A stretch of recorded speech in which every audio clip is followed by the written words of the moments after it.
L'idée que l'Afrique est le berceau de l'humanité ne relève plus aujourd'hui du mythe ni de la simple fierté culturelle.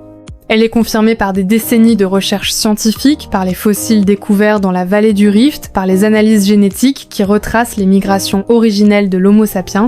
Cette certitude confère au continent africain une place unique dans l'histoire universelle. Pourtant, cette grandeur originelle contraste douloureusement avec l'image contemporaine de l'Afrique dans l'ordre mondial, pauvreté persistante, dépendance économique, industrialisation limitée, système éducatif fragile, infrastructures insuffisantes, instabilité politique dans plusieurs régions.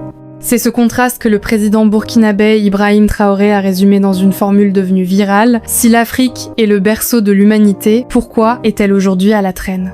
Cette question n'est pas simplement provocatrice.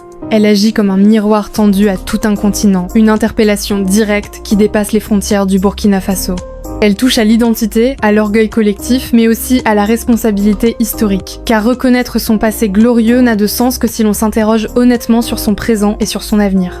En posant cette question devant des chercheurs, des étudiants et des innovateurs réunis lors d'un forum consacré à la recherche scientifique, Ibrahim Traoré a volontairement choisi un public symbolique. Ceux qui, par le savoir et la créativité, détiennent une part essentielle des clés du futur africain. Dans son intervention, il ne se contente pas d'accuser les forces extérieures, même s'il reconnaît implicitement le poids du passé colonial, des systèmes économiques inégaux et des dépendances structurelles. Il insiste aussi sur des causes internes parfois difficiles à entendre. Le manque de discipline collective, la valorisation excessive du divertissement au détriment de l'effort productif, l'abandon progressif de l'idéal du travail comme fondement du progrès, la fuite massive des cerveaux vers l'étranger, la faible transformation locale des ressources naturelles.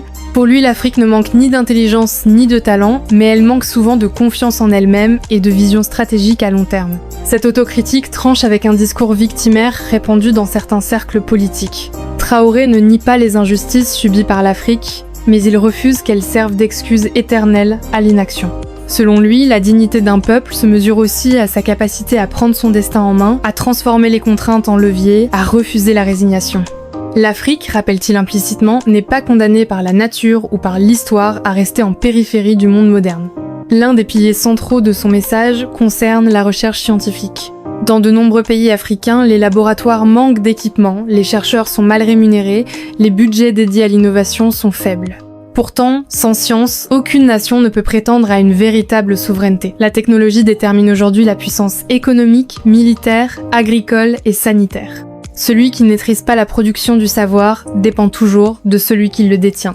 Traoré appelle donc à une forme de patriotisme scientifique. Pour lui, il ne suffit pas d'avoir des cerveaux brillants, il faut que ces cerveaux choisissent de servir leur pays et leur continent. Il reconnaît que beaucoup de jeunes Africains partent étudier ou travailler à l'étranger par nécessité faute d'opportunités locales, mais il estime que cette hémorragie intellectuelle affaiblit durablement les capacités internes de développement. Une nation qui forme ses meilleurs éléments pour les voir enrichir d'autres économies se prive de son propre avenir. Cependant, son discours ne se limite pas à un appel moral. Il s'accompagne d'une vision économique précise, l'industrialisation comme condition essentielle du progrès. L'Afrique exporte depuis des décennies des matières premières brutes, or, coton, cacao, uranium, pétrole, manganèse et importe des produits transformés à prix élevé.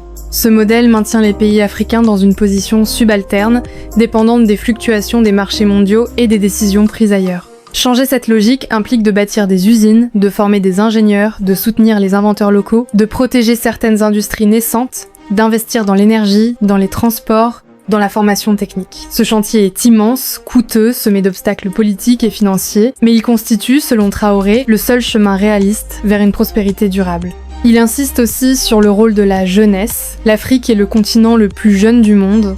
Cette réalité démographique peut être une bombe sociale si les jeunes restent sans emploi et sans perspective, mais elle peut aussi devenir une force extraordinaire si elle est correctement orientée vers l'éducation, l'entrepreneuriat et la création technologique. Pour Traoré, le destin du continent repose largement sur cette génération qui arrive. Soit elle reproduira les schémas de dépendance, soit elle inventera un modèle africain du progrès. Dans ce cadre, il critique ce qu'il perçoit comme une fascination excessive pour les modèles étrangers. Copier sans comprendre, importer sans adapter, consommer sans produire. Autant de comportements qui, selon lui, entretiennent le retard technologique. L'innovation véritable suppose l'appropriation, la transformation et parfois la rupture. Il ne s'agit pas de rejeter le reste du monde, mais de dialoguer avec lui d'égal à égal, avec une identité scientifique et industrielle propre. La question qu'il pose dépasse donc largement la politique burkinabé. Elle s'inscrit dans une réflexion continentale sur la souveraineté, la dignité et la place de l'Afrique dans le XXIe siècle. Elle interroge le sens même du développement. Est-ce seulement une augmentation du produit intérieur brut ? Ou bien une capacité à nourrir sa population, à soigner ses malades, à éduquer ses enfants, à protéger son environnement, à garantir la sécurité et la liberté de ses citoyens ? Pour Traoré, le développement ne peut être importé comme une marchandise. Il doit être construit de l'intérieur, enraciné dans les réalités locales, porté par une volonté collective. L'Afrique, dit-il en substance, doit cesser d'attendre que des solutions viennent d'ailleurs. Elle doit produire ses propres réponses à ses propres défis. Changement climatique, insécurité alimentaire, urbanisation rapide, pression démographique, révolution numérique. Cette vision suscite l'adhésion chez certains, la méfiance chez d'autres. Certains y voient un discours courageux, lucide, mobilisateur.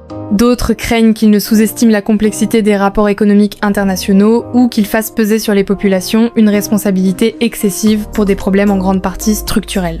Mais qu'on l'approuve ou qu'on le critique, sa question centrale demeure puissante. Comment un continent à l'origine de l'humanité peut-il accepter durablement une position périphérique dans l'histoire moderne ? Cette interrogation touche à l'estime de soi collective. Pendant longtemps, l'Afrique a été décrite à travers des récits écrits par d'autres. Continent en retard, en développement, assisté. Ces catégories, parfois utiles pour l'analyse économique, ont aussi façonné des imaginaires de dépendance. Or, pour Traoré, aucun développement matériel n'est possible sans une reconquête psychologique. Un peuple qui ne croit pas en sa capacité à créer finit toujours par dépendre de ceux qui y croient à sa place. Cette transformation exige aussi une réforme profonde de l'éducation. Apprendre à mémoriser ne suffit plus. Il faut apprendre à créer, à résoudre des problèmes, à travailler en équipe, à entreprendre.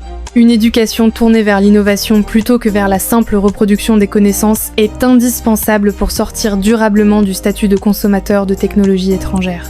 Le discours de Traoré, bien qu'ancré dans un événement précis, s'inscrit ainsi dans une réflexion beaucoup plus large sur le futur de l'Afrique.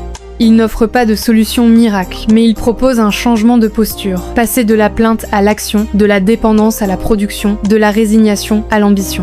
Sa formule frappe parce qu'elle condense en une phrase des siècles d'histoire et des décennies de frustration. Elle oblige à regarder le présent sans complaisance.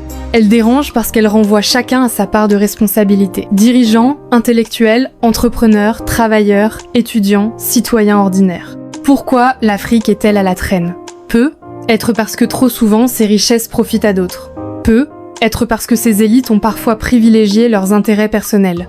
Peu, être parce que les systèmes éducatifs n'ont pas toujours été adaptés. Peu, être parce que les conflits ont détruit ce qui était construit. Peu, être parce que la mondialisation a renforcé les inégalités. Probablement pour toutes ces raisons à la fois.